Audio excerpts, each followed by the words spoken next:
La Iglesia y las últimas cosas.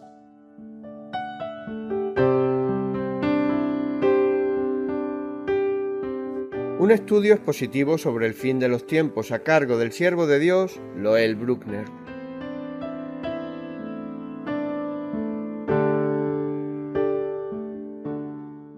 La palabra de Dios, la Biblia, nos enseña con toda veracidad e infalibilidad los últimos acontecimientos de toda su creación y su especial interés por nosotros, su Iglesia.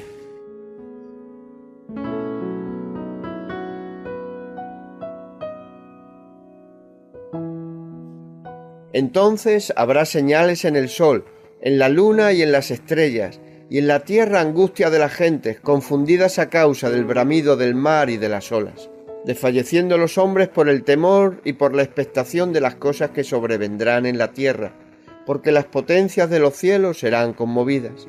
Entonces verán al Hijo del Hombre que vendrá en una nube con poder y gran gloria. Cuando estas cosas comiencen a suceder, erguíos y levantad vuestra cabeza, porque vuestra redención está cerca.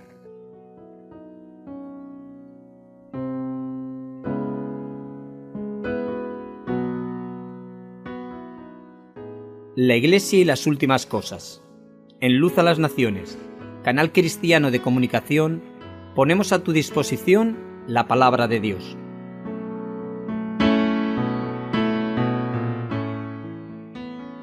Síguenos a través de nuestros canales de Facebook y YouTube, que podrás encontrar en la página web www.fmradioluz.com.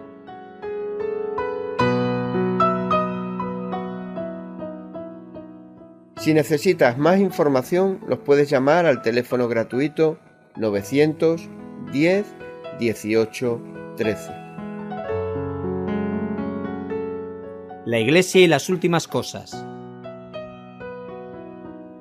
Mas el fin de todas las cosas se acerca. Sed pues sobrios y velad en oración.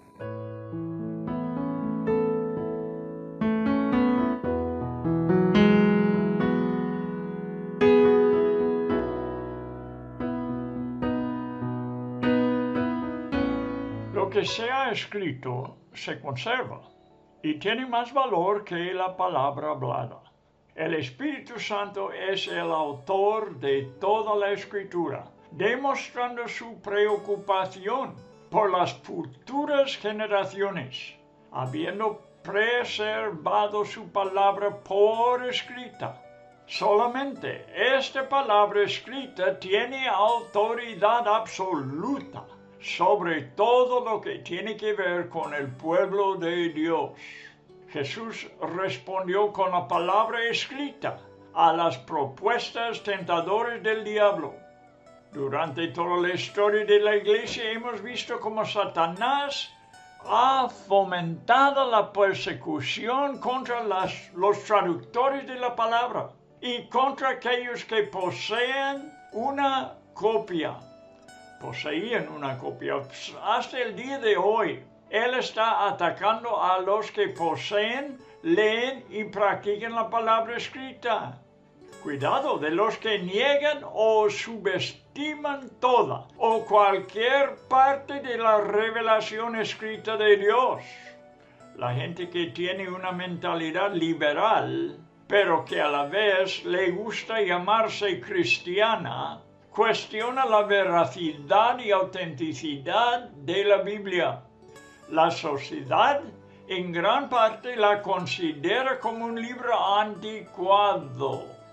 Que nosotros le demos su apropiado lugar en nuestros corazones, mentes y vida, y que demos gracias a Dios continuamente, porque hoy tenemos la revelación completa de la palabra de Dios. Él la ha conservado fielmente hasta la generación presente. Vamos a ver las palabras que dice. Estas son palabras verdaderas de Dios. Ahora voy a leer para la lección de hoy el estudio de Apocalipsis 19, versículo 10 hasta 16. y titularía esta porción de la Escritura coronadle con muchas coronas. ¿A quién? A Jesús. Habla de él aquí en una forma muy grande y buena.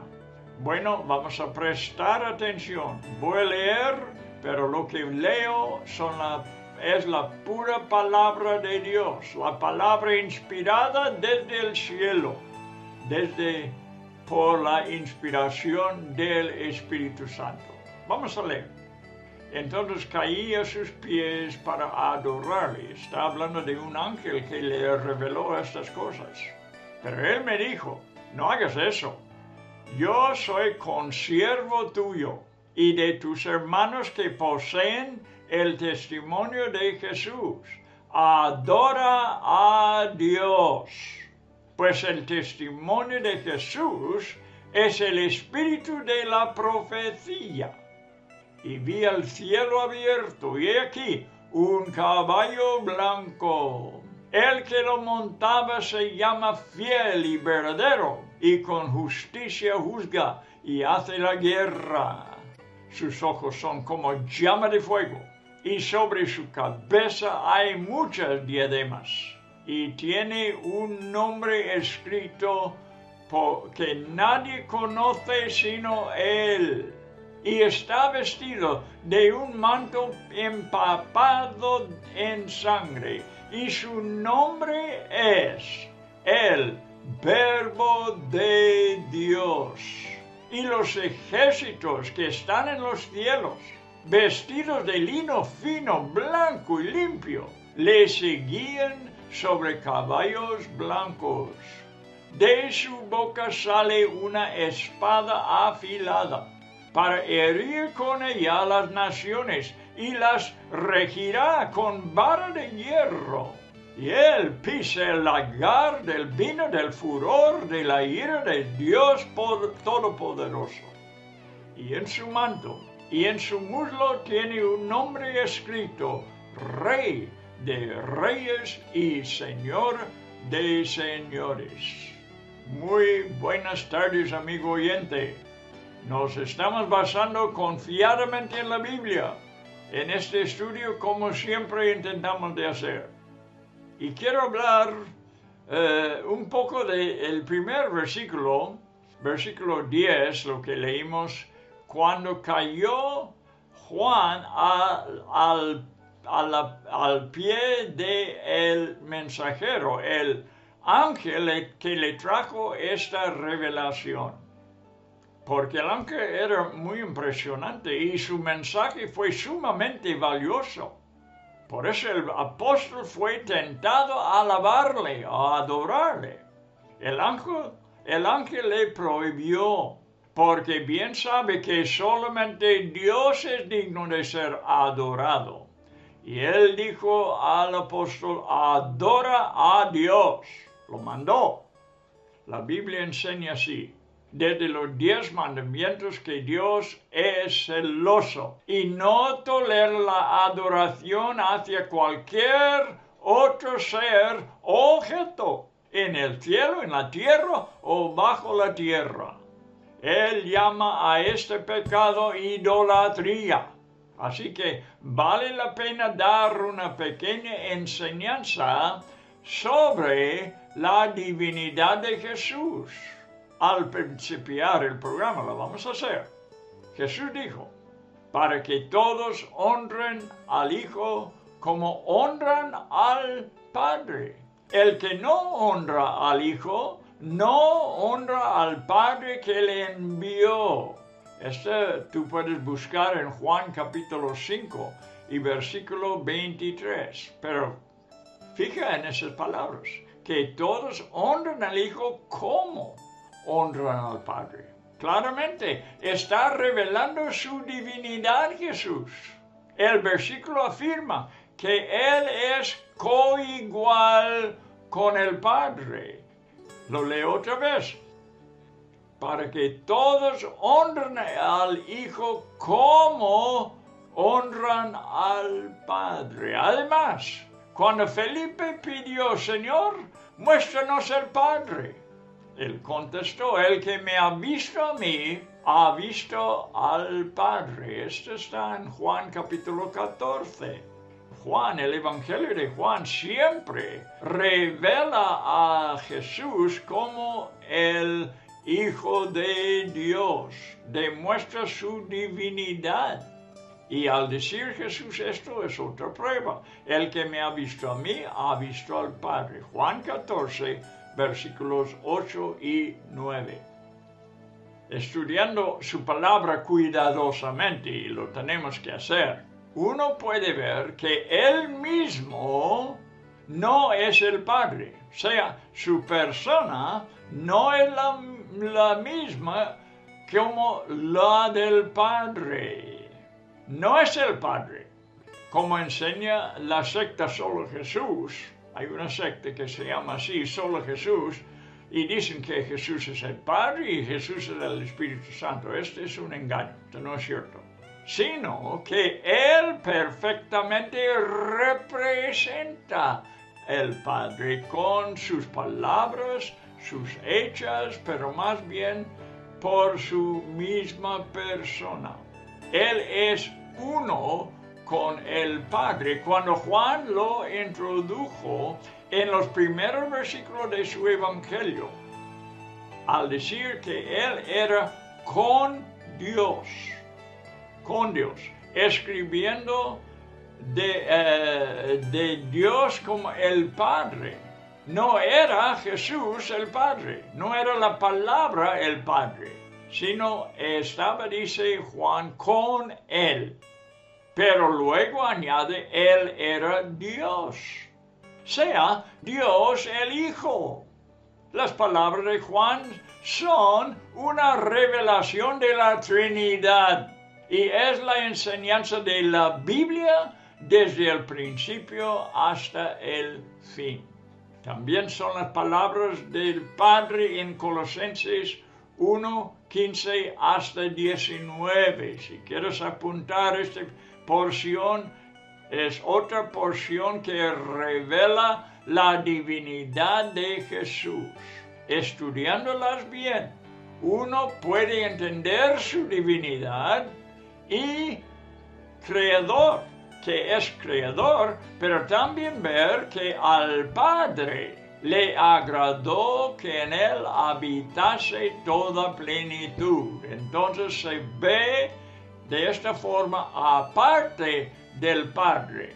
Claramente por Pablo uno entiende que está enseñando aquí de dos personas. Lo que pasa es que sin la instrucción de una tercera persona, el Espíritu Santo, uno no puede comprender esto.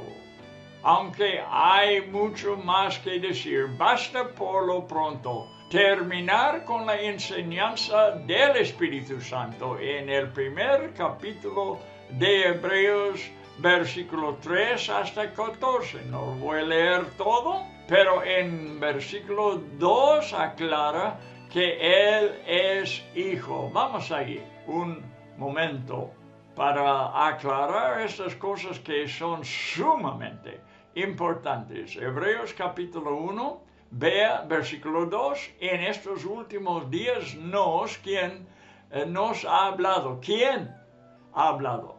En versículo 1 dice Dios. Nos ha hablado por su Hijo. Por su Hijo. Bien, que se sentó a la diestra de la majestad, dice en versículo 3. Vamos a ver eso. Después de llevar a cabo la purificación de los pecados, se sentó a la diestra de la majestad en las alturas. Ve, hay dos personas, uno que es Dios y uno que se sienta a su diestra, que también es Dios, pero es otra persona. Muy claro, lo revela la Biblia. Dice que es digno del mismo honor, pero aparte del Padre, se siente a su diestra. Dios Padre es quien le declara Hijo, versículo 5, porque a cuál de los ángeles dijo Dios, Padre. jamás. Hijo mío eres tú. ¿Ves? El Padre le declara hijo, pero en ninguna manera menos que Dios, como enseña el versículo 8. Dios pronuncia esto. Dios Padre dice, has amado la justicia y aborrecido la iniquidad, por lo cual Dios, tu Dios, te ha ungido con óleo de alegría más que a tus compañeros. En versículo 8 dijo, pero del Hijo dijo, tu trono, oh Dios. El Padre lo dice al Hijo, tu trono, oh Dios, es por los siglos de los siglos. Es un pequeño estudio que acabamos de hacer sobre la divinidad de Cristo y también sobre la Trinidad.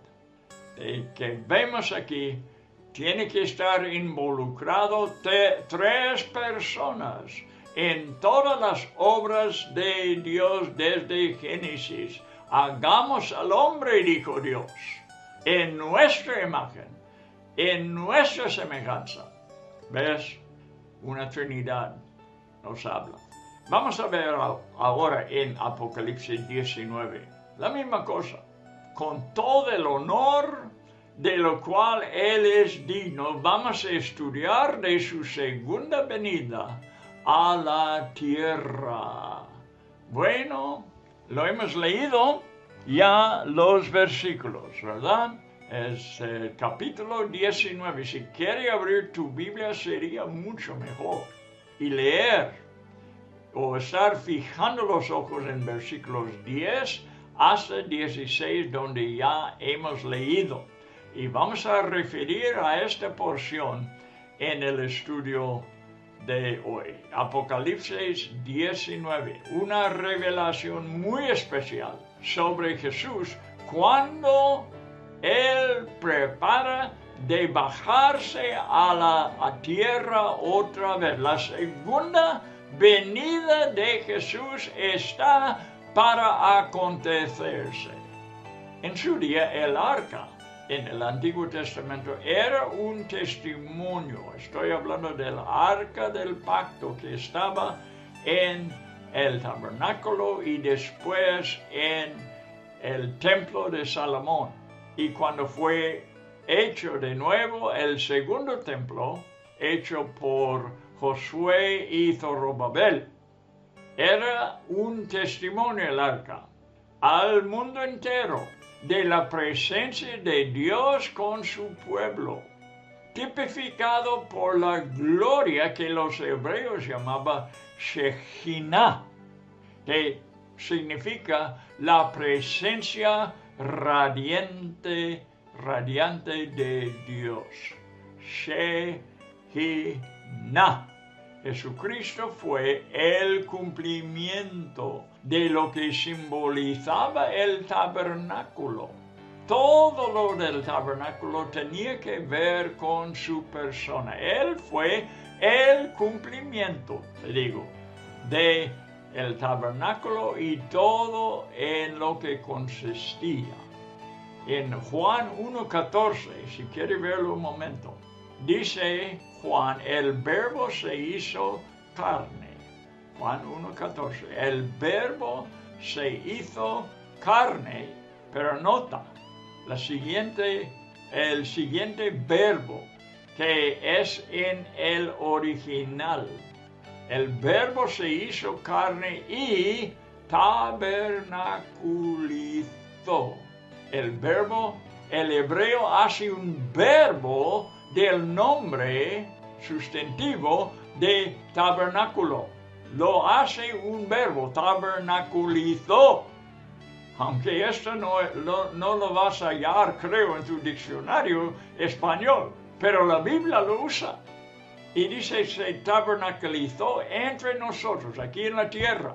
Y vimos su gloria, dijo Juan, gloria como del unigénito del Padre, lleno de gracia y de verdad. ¿Cómo es que he hablado de este como verbo, tabernaculizó? Bueno, Yo tengo aquí en mi posesión, y lo tengo aquí presente, una Biblia que se llama la Biblia textual, que literalmente traduce del griego, y en este caso es una palabra hebrea.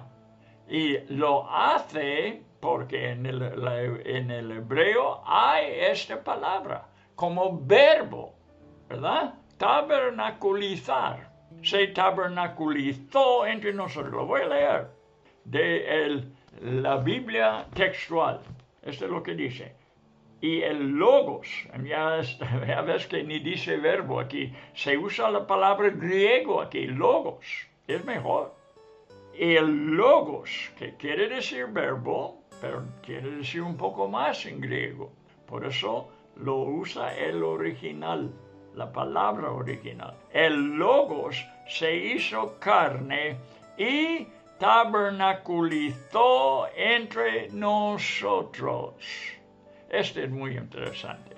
En los 4 evangelios, Cristo se revela en gloria entre su pueblo, para que el mundo lo vea. A mi parecer, el testimonio de Jesús se expresa especialmente en el siguiente versículo, Juan 1:18. Juan escribió, nadie ha visto jamás a Dios, hablando del Padre. El unigénito de Dios, que es el Hijo, que está en el seno del Padre, Él le ha dado a conocer. El apóstol Pablo, en la poderosa carta que exalta a Cristo a los colosenses, enseñó su doctrina, Colosenses 2, 9 y 10. Escribió Pablo, toda la plenitud de la deidad reside corporalmente en Él, en Jesús. Y habéis sido hechos completos en Él. El apóstol Juan declara lo mismo. En Juan 1:16 dice, pues de su plenitud, dice lo mismo, compáralo. Habéis toda la plenitud de la deidad reside corporalmente en Él. Y Juan dice, pues de su plenitud todos hemos recibido. Como Pablo dijo, y habéis sido hechos completos en Él. Está diciendo la misma verdad los dos apóstoles. Juan agrega, y gracia sobre gracia. Este es el testimonio de Jesús, testificando de la deidad en forma corporal, en un cuerpo humano. Y esta es la esencia, el corazón, el cumplimiento y el espíritu de toda la profecía.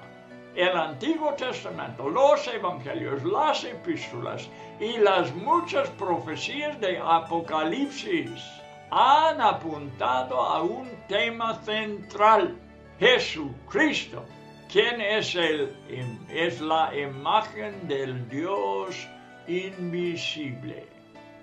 Esta bendita revelación está grabada en un libro santo a disposición de todos nosotros, para que todo el mundo lo vea. Es para que Él reciba la gloria por toda la eternidad de aquellos que van a creer por medio de su palabra. El ángel mandó a Juan, adora a Dios, versículo 10. Es algo grande estar cautivado en la magnitud de una revelación, pero también es peligroso. Hay una tentación a dar honor indigno al mensajero, sea angelical o humano también. El ángel no lo permite, ni por un momento. Él está perfecto y totalmente entregado a dar toda la gloria a Dios. quizás a los seres humanos no les cae tan mal, ni están tan dispuestos a protestar cuando la gente les alabe. Pero al menos tenemos unos buenos ejemplos bíblicos que podemos seguir. Por ejemplo, Pedro corrigió al pueblo en el caso de la sanidad de un cojo. En Hechos 3:12, si quieres verlo, le hace en forma de pregunta, dice, ¿por qué nos miráis así? Como si por nuestro propio poder o piedad le hubiéramos hecho andar. Por medio del ministerio de Pablo, otro cojo en Listra fue sanado, y los nativos pensaron que los dioses romanos les habían visitado. Pablo y Bernabé reaccionaron. Hechos 14, versículos 14 y 15. Mire cómo dijeron. Un ejemplo para todo el mundo. Cuando lo oyeron los apóstoles Bernabé y Pablo, rasgaron sus ropas y se lanzaron en medio de la multitud gritando, varones, ¿por qué hacéis estas cosas? Nosotros también somos hombres. Y el hombre no debe ser adorado. El verdadero testimonio de Jesús enseña a la humanidad a adorar solamente a Dios. Una puerta había sido abierta en el cielo, en capítulo 4, versículo 1, y el templo, en capítulo 11, 19, y el tabernáculo del testimonio también fueron abiertos en capítulo 15, versículo 5. Pero al hablar este ángel, todo el cielo se abre. Y Juan nos muestra una revelación todavía más poderosa de Cristo. Y este es el propósito de nuestro estudio hoy. Le ve montado sobre un caballo, con los títulos, fiel y verdadero. Ve otra vez versículo 11. Que lo hemos leído ya. Lo voy a leer de nuevo. Y vi el cielo abierto, y he aquí un caballo blanco. El que lo montaba se llama fiel y verdadero, y con justicia juzga y hace la guerra. Incluso Poncio Pilato sintió un poco de temor de Dios cuando Jesús estuvo ante él para ser juzgado. Vea en Juan capítulo 18. Y en versículo 37, lo que dijo Pilato. Dijo Jesús a Pilato, para esto yo he nacido, y para esto he venido al mundo, para dar testimonio de la verdad. Todo el que es de la verdad, escucha mi voz. Un día Pilato será resucitado para estar delante de Jesús en el juicio del gran trono blanco. Él no será influenciado por la multitud entonces, como le sucedió al gobernador romano, sino que juzgará Cristo a Pilato con una justicia perfecta. Jesús aparece aquí como el Señor de los ejércitos, el capitán del ejército del Señor, como es titulado en Josué capítulo 5, versículo 14. Sería muy bueno apuntar este versículo para compararlo con lo que estamos viendo ahora. Se reveló a Juan en el primer capítulo, con ojos como llama de fuego, y digo de Apocalipsis, primer capítulo. Se reveló Jesús con ojos como llama de fuego, y ahora, en capítulo 19, Él es coronado con muchas diademas. Por eso, aquí, a esta porción de la Escritura, yo la llamo coronarle con muchas coronas, porque Él viene a reinar sobre toda la tierra. Él es el Rey de Reyes. Por eso, no solamente una diadema, muchas. Es un testimonio de su soberanía. Hay muchas pruebas de su divinidad en este libro de Apocalipsis y tenemos una de ellas en el versículo 12. Véalo. Tenía un nombre que solamente Él conoce. Lo voy a leer. Sus ojos son como una llama de fuego, y sobre su cabeza hay muchas diademas, y tiene un nombre escrito que nadie conoce sino Él. Es una seña de la divinidad, de que nadie pueda descubrir todo lo que Él es. Él solamente se conoce perfectamente quién es. Bien, tiene un nombre que solamente Él conoce. No habrá un ser en toda la eternidad que pueda descubrir perfectamente todos los misterios de su persona.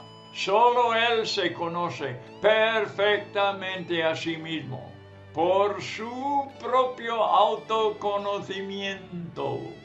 Su manto está empapado en sangre, dice el versículo 13. Lo vamos a repetir poco a poco, cada versículo, repetirlo para que no nos olvide ningún detalle. Dice, y está vestido de un manto empapado en sangre, y su nombre es el Verbo de Dios, aquel que derramó su sangre, sujetándose a sus torturadores, volverá a la tierra a derramar la sangre de sus enemigos. Por causa del derramamiento de su sangre, los ejércitos que le siguen para siempre en el cielo están, versículo 14, vestidos de lino fino, blanco y limpio, limpiados en la sangre del Cordero. Versículo 14, y los ejércitos que están en los cielos, vestidos de lino fino, blanco y limpio, le seguían sobre caballos blancos. En este capítulo, le siguen montados sobre caballos celestiales. Los caballos blancos pertenecen a una raza celestial, cuyas características son más poderosas que las que el Señor describió a Job. ¿Recuerdas lo que el Señor dijo a Job en cuanto a los caballos? Lo puedes ver en Job capítulo 39, versículo 20 hasta 25, pero voy a leer una porción de esta parte. Dice Dios a Job, terrible es, sea el caballo, terrible es su formidable resoplido. Escarba en el valle y se regocija en su fuerza. Sale al encuentro de las armas, se burla del temor y no se acobarda, ni retrocede ante la espada. Resuena contra él la aljaba, la lanza reluciente y la jabalina.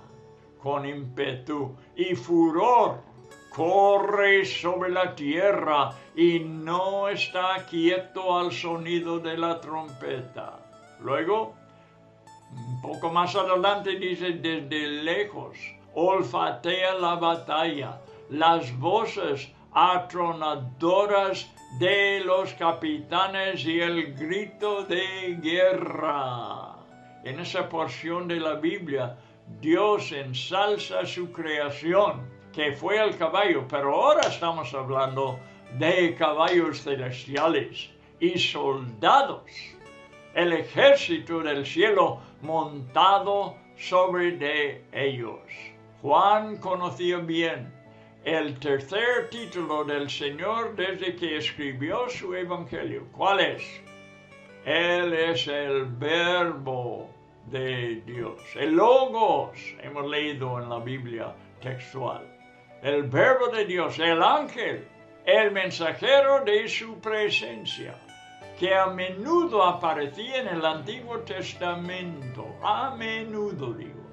El verbo ahora fue hecho carne, y de su boca, en Hebreos 1:2 dice, en estos últimos días Dios nos ha hablado por su Hijo.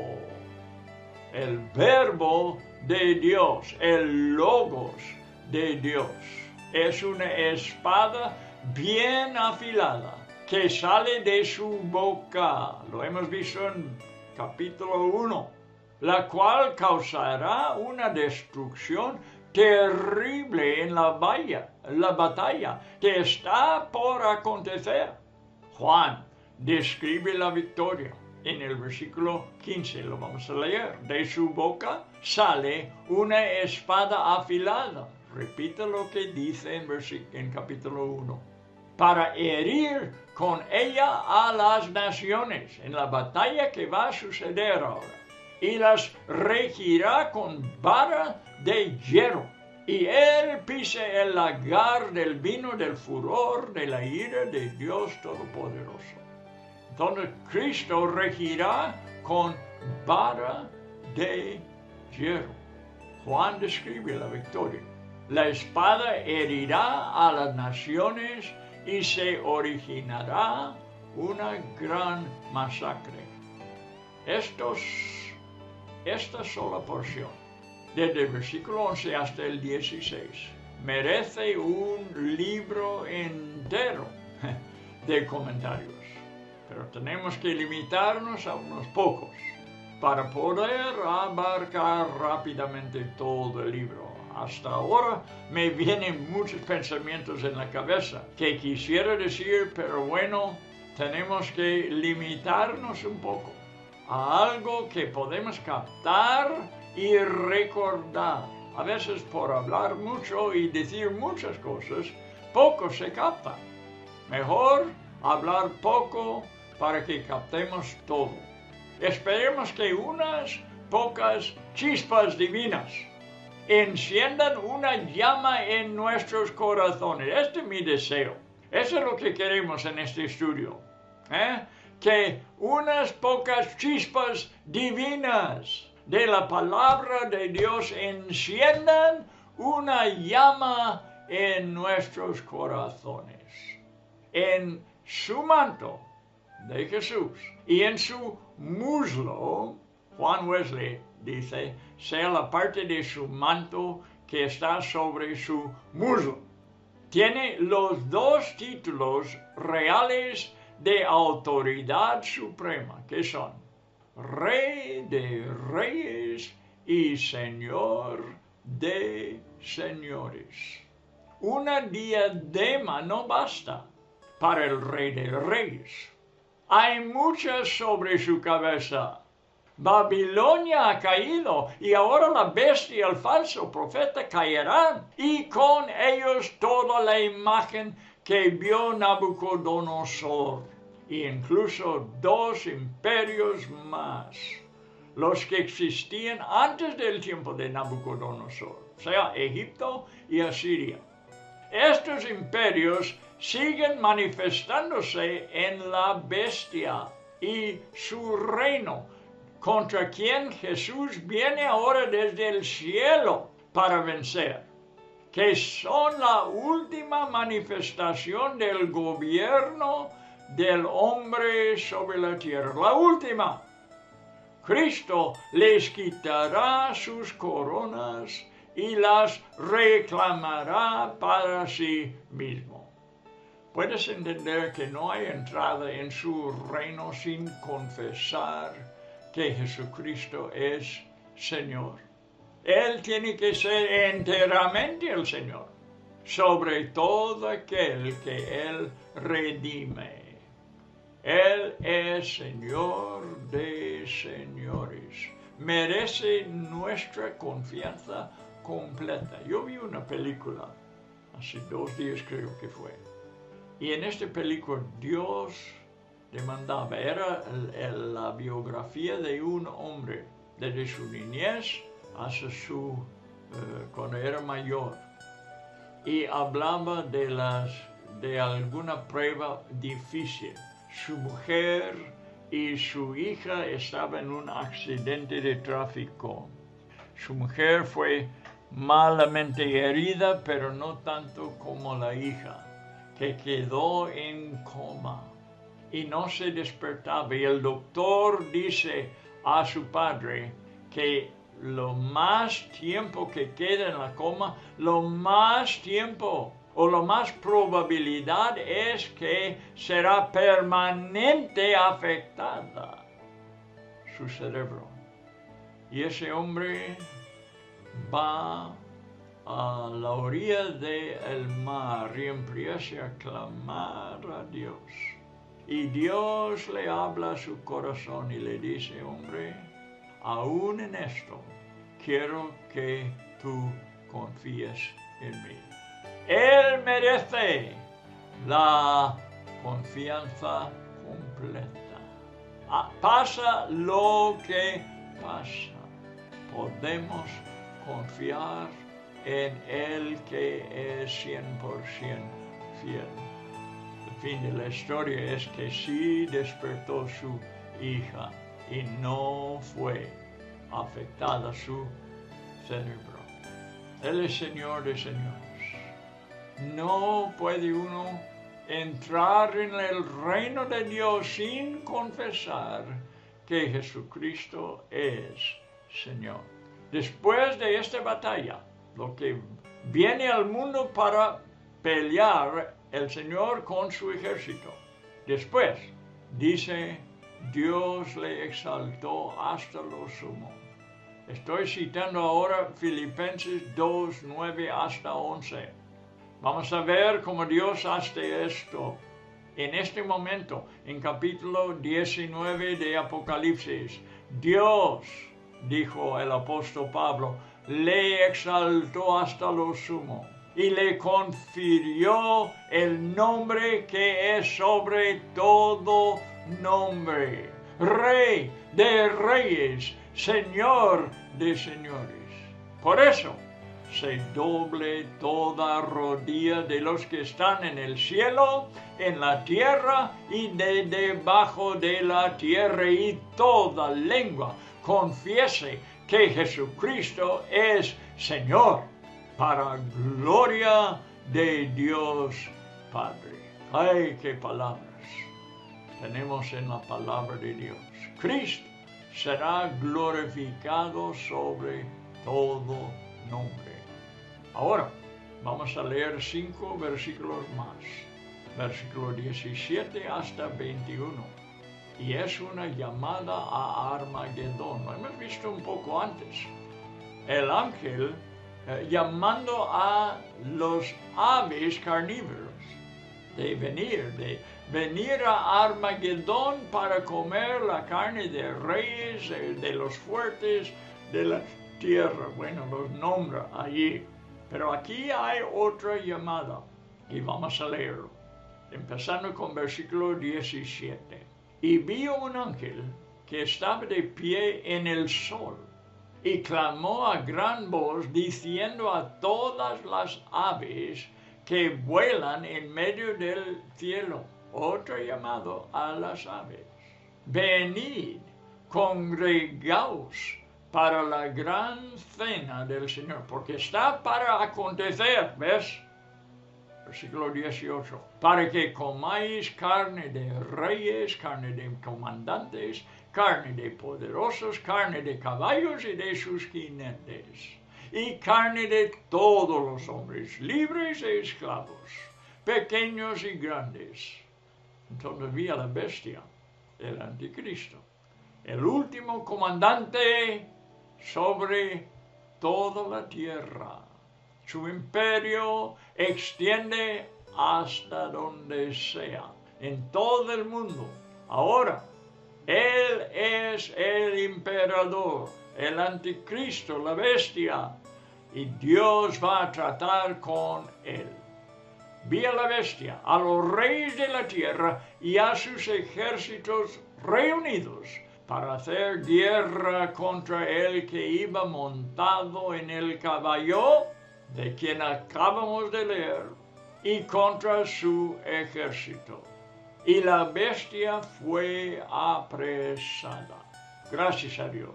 Y con ella el falso profeta, que hacía señales en su presencia, con las cuales engañaba a los que habían recibido la marca de la bestia y a los que adoraban su imagen.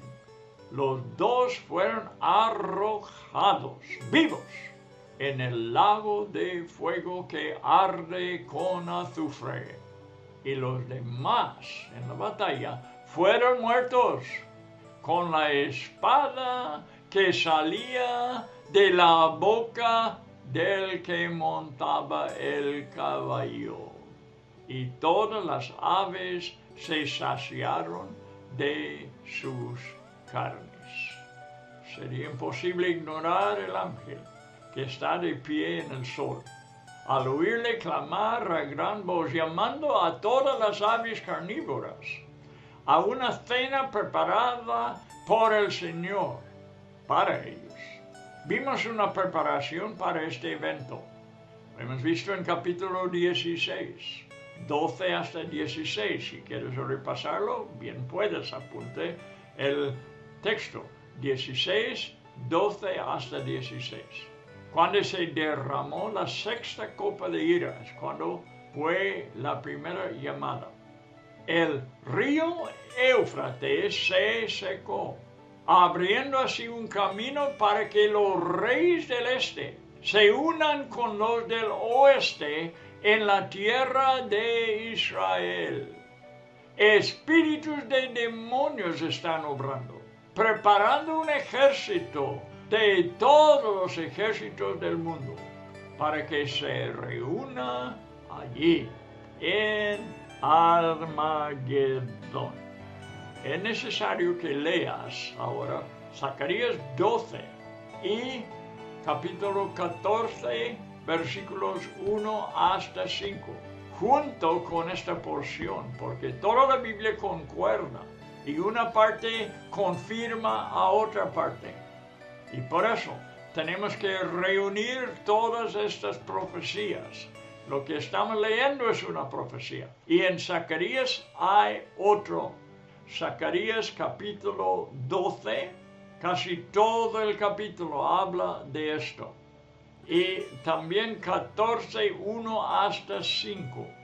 Júntelo y léalo con capítulo 19 para poder entender mejor lo que ocurre en esta batalla. La batalla se extenderá desde el Valle de Megiddo, 100 kilómetros al noroeste de Jerusalén, y terminará en la misma ciudad de Jerusalén.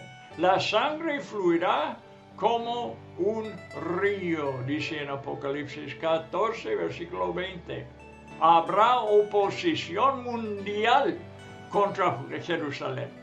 Y en Zacarías 12, 3 dice, yo pondré a Jerusalén por piedra pesada a todos los pueblos. Todas las naciones de la tierra se juntarán contra ella. Joel profetiza acerca de esto. Hemos leído estas porciones en tiempos pasados. Joel 3:2. Y llama al lugar de la batalla el Valle de Josafat.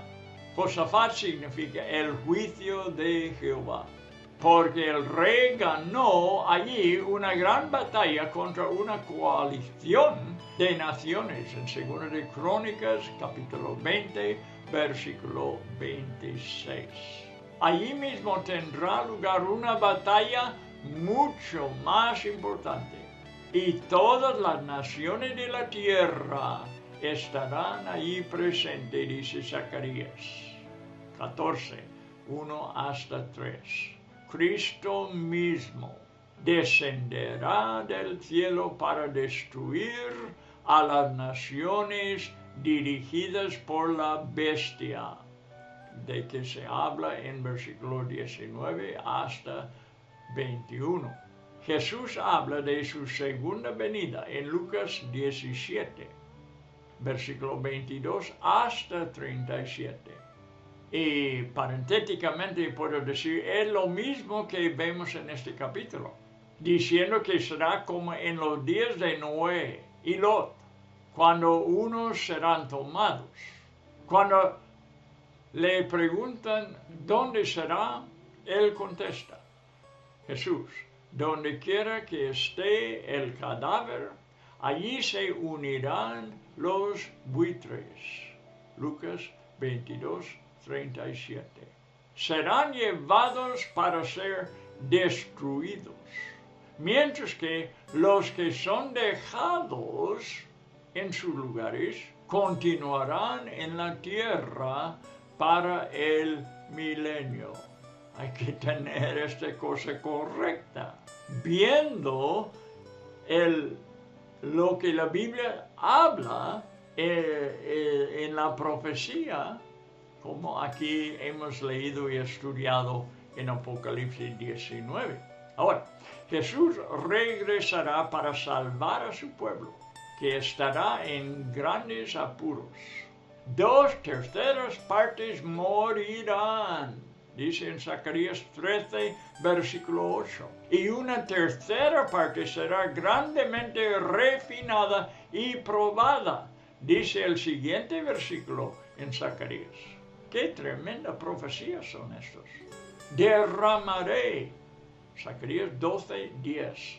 Derramaré sobre la casa de David, la casa real, y sobre los moradores de Jerusalén, espíritu de gracia y de oración. Y, escucha, mirarán a mí. ¿A quién? Bueno, a quien traspasaron. ¿Quién es esto? No puede ser otra persona más que Jesús de Nazaret. Aquella casa de David y el pueblo de Israel se unió para crucificarle. Mirarán en aquel día, en el futuro, a mí, a quien traspasaron, dice Jesús, y llorarán como se llora por hijo unigénito. Zacarías 12, 10. Esto sí, apunte este versículo. Porque dirá del tiempo cuando Israel reconoce al final quién es su Mesías. Ahora están buscando un Mesías todavía. En aquel día lo van a descubrir, que su Mesías fue crucificado en el primer siglo. El Espíritu Santo será derramado sobre el remanente de Israel con gracia. Y este derramamiento producirá grandes súplicas. Solo el Espíritu, testificando de Jesús, puede abrir los ojos para que el pueblo de Israel le reconozca y crea en él como su Mesías. El Espíritu comparte fe. El arrepentimiento toma lugar donde siempre, al pie de la cruz, mirando a quien traspasaron, viendo al Cristo traspasado. Esto ocurrirá cuando Jerusalén caiga en manos de las naciones. Y es cuando Jesús vendrá a rescatarles, como dice Zacarías 14, versículos 3 hasta 5. Amigo mío, estudia estas porciones que estoy mencionando para informarte de cómo termina esta historia en Israel y cómo Israel por fin reconoce su Mesías y es purificado y es salvado, amigo mío. Israel, todo el remanente, será salvado en aquel entonces. Bueno, tenemos que dejar lo demás de este estudio para el siguiente programa. Y bueno, son grandes cosas que estamos descubriendo, así estudiando juntos estas porciones de la Biblia. Esto que hemos pasado ahora es muy importante. Espero que has aprovechado y que seas bendecido en tu propio corazón viendo cómo Dios obra, cómo Dios arregla todas las cosas, como Dios pone todo en su lugar. Vamos a verlo más en el siguiente programa. Ha sido un placer. Que Dios os bendiga a todos los que están escuchando el programa ahora. Que Dios, el Espíritu Santo, dé entendimiento. Hasta el siguiente.